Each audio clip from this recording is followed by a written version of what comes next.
Hey folks, I'm Jesse with Penalty Box Woodshop, and today I'm going to show you how to make this tool storage cabinet with adjustable dividers, so stay tuned.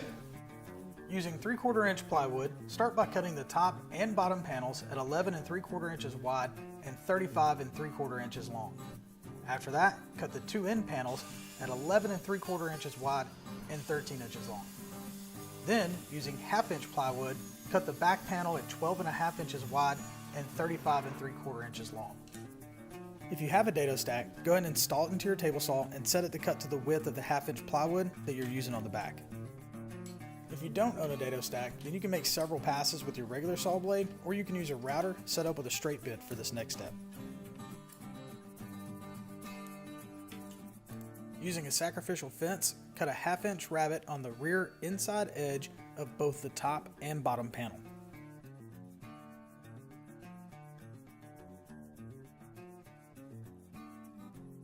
Now place the top and bottom panels on your workbench, front edge to front edge with the inside faces up, and clamp them in place. Next, make a mark at every 1 1/4 inch on the outside edges of the panels, making sure to measure off the same end to start. Using your router with a 3/16 inch straight bit, cut a groove at every 1 1/4 inch mark. Using a straight edge guide for your router during this step makes things a lot easier. If you want to know how I made this one, head over to my YouTube channel. There's a video up showing exactly how I did it step by step. Now, through the magic of editing, we'll go ahead and speed through these grooves and move on to the next step.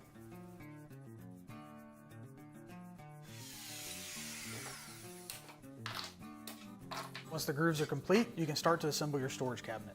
Using 1 1/4 inch pocket hole screws, attach the first panel to the sides.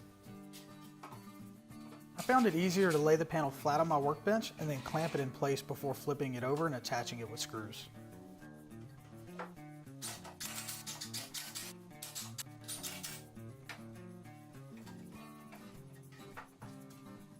Now you can just slide the bottom panel in place, clamp it, check for square, and attach.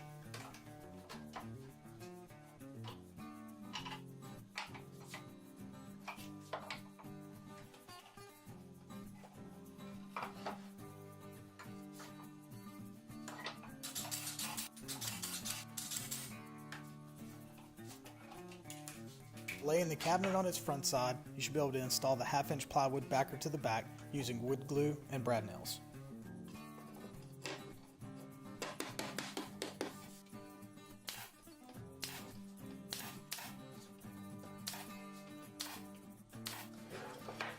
Your dividers will be cut from 1/4 inch plywood at 11 1/4 inches wide and 12 inches long.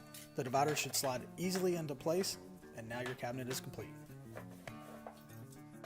I just want to take a second to say a quick thank you to Armor Tool for the collaboration on this project. If you have any questions or comments, feel free to leave them in the comment section below. If you liked the video, please let me know with a thumbs up and hit that subscribe button. Thanks for watching.